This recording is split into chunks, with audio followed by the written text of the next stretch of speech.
What's up, people? It's been a minute since I've recorded anything or tried to even do a spearfishing video, and that's kind of what obviously today's about. First, I want to apologize for the camera work. It's just my mass camera, and it's the only thing I got that was working that day, and I wasn't gonna.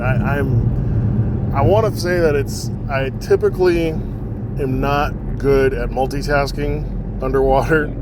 It's one thing and one thing only. Either I'm spearfishing or I'm filming. You know, I can't. When I try to do both, one of the two suffers, and I want the fish. So the camera I figured on the head, I'll be like, it gets what it gets. Whatever you see, we'll see. So right off the get-go, apologize for the bubble blowing right in the face. That's where the camera's at. Sorry, it is what it is.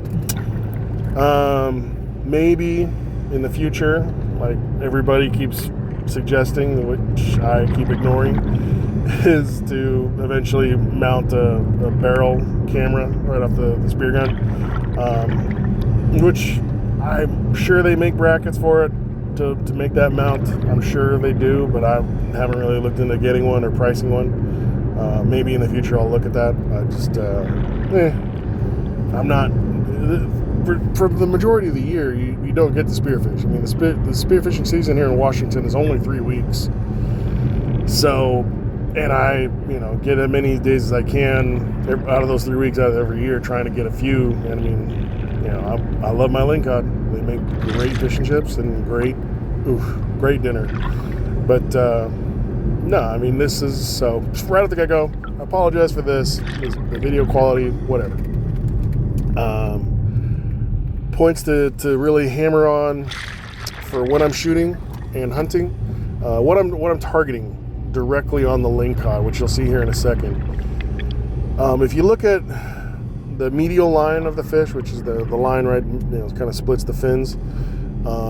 That's their whole spinal line. That's their nervous system. Everything right there. I'm looking along that medial line directly behind the gill. And I like that area behind the gill. It's typically where the biggest part of the spine is, and it's the biggest target box of all to take a good clean kill. And if you hit that shot, which I've done it a few times, not as often as I'd like I didn't hit that today. Both of these shots you'll see I miss a little bit off. Now I'm within an inch, but it's still not the clean shot where if you hit that spot, typically I've had them thrash twice and they're done. It's a immediate clean. I'd rather do that than so this shot here, I missed, he's running, stressing, and I'm not mad at it because I've got a good connect, but obviously the perfect shot to me is the one where he doesn't have to run like this. And I don't want to lose the fish, obviously, and I'm grateful that I've got a decent shot that I've got him pretty well, but I want to also my biggest concern now is to get him on the stringer just to make darn sure I don't lose the fish. So, and I've had that happen where I've had him right here or something close to this point, and they either rip through the shaft or through the dorsal. I've had them rip off their whole gill to get out, and I'm not a big fan of that, obviously.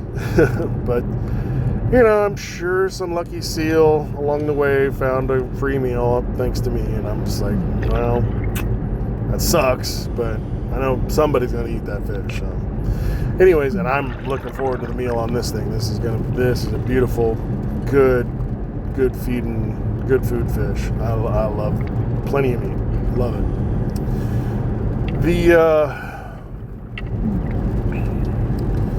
I'm always kind of surprised by lingcod, not being shy by the light, not being intimidated by the light. It doesn't seem.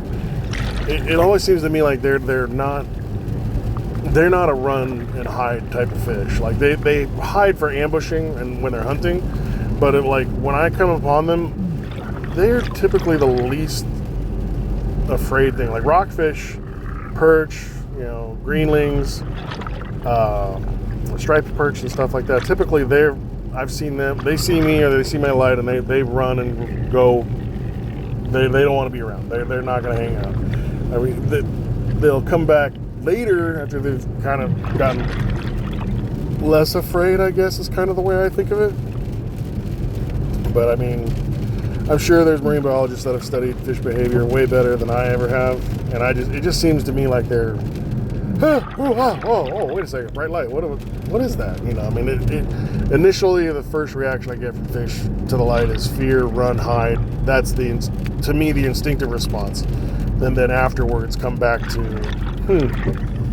doesn't seem to burn us. All right, yeah, but anyhow, so yeah, back to this guy, got him secured on the stringer. Now I can start to get them cleared off and get my gun back together.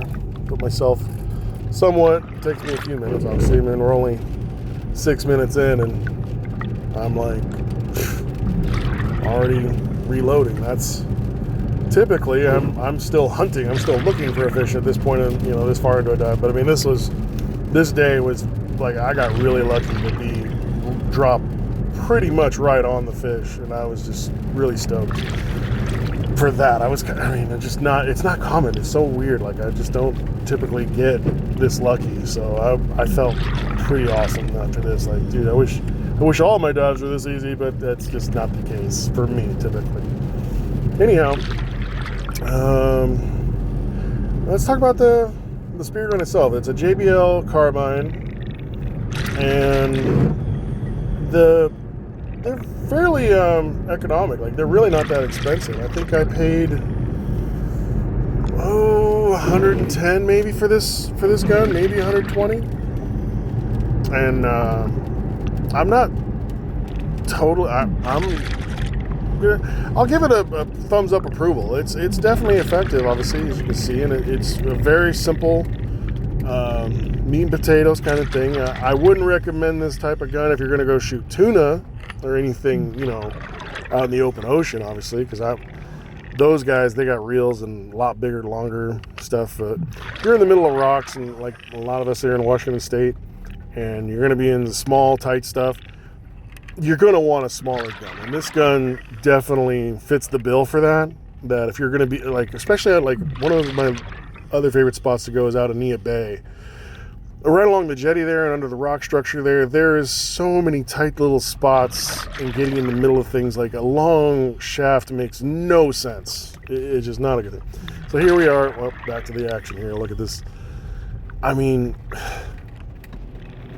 we're reloaded, and not even, what are we at, the 8-minute mark here? Golly. Right there. Not even 10 feet from where I was. Poof, shot. And missed the clean shot, but we got him on. Got a good clean shot. He's running, he's pulling. God, he's pulling. Man. I wish I had that kind of strength underwater. They are such a... I got nothing but mad respect for fish that have got that kind of pull. And just, yeah, strong, big fish. Really big looking fish. I like that fish. Gosh. Anyhow, so this kind of, I mean, after this, at this point, I mean, I'm just like, yeah, this is good. I don't need to, I'm good. This is all I need. This is more than I need. I'm going to spend more time now putting more work in the filleting and clay. Gosh, my filleting technique is so not good.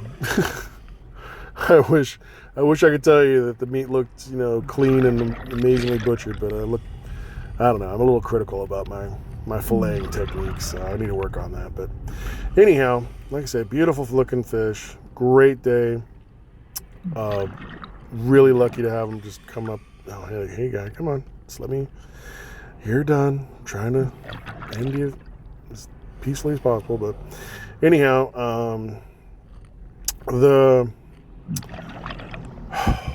what else was I going to tell you about?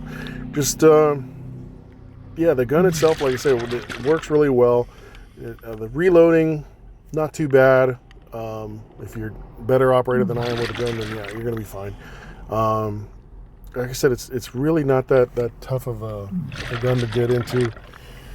Price-wise, maintenance on them, mean, I'll probably take the tip off and, you know, do a little grinding on it to sharpen it up a little bit after this.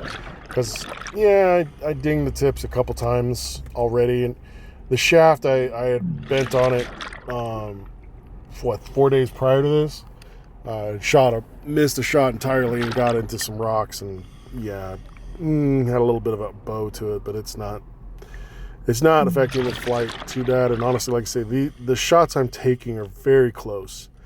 Not even 6 feet typically is what I prefer. I really do not trust my ability to see where I'm aiming past that 6 foot mark. Like you just, even at close range, you see that I'm aiming for a 1 inch by 1 inch box behind the gills, and I'm still missing. And I'm pretty much like not even a foot from the target. So I would imagine if you're going for different species and longer shots are necessary, you got to do what you got to do. But here, these fish are pretty placid and pretty accommodating to let you go and take your shot and just do what you got to do. And so that's the gist of what I want to talk about as far as, you know, getting out there. I'll probably make some more. I mean, I don't know if I'll shoot some more video of other trips I'm going to take here. But yeah, man, just loving to fill the freezer with these fish and share them with some family and friends over some good talks. And I'm just looking forward to all the effort that comes out. The reward after all this is a wonderful meal. So anyhow, I'm sorry if I'm rambling on and boring you guys, but I just hope you guys are having a good one, and I'll try my best to keep making some more content. Maybe, you know, we'll see what happens. I don't know. I'm kind of running on some different ideas about scuba diving videos and such. So anywho, y'all have a good one. And there's at the end I saved a little jewel of another bright fish I like to see. I don't want to spoil it for you. It's coming up here. Have a good one. Cheers.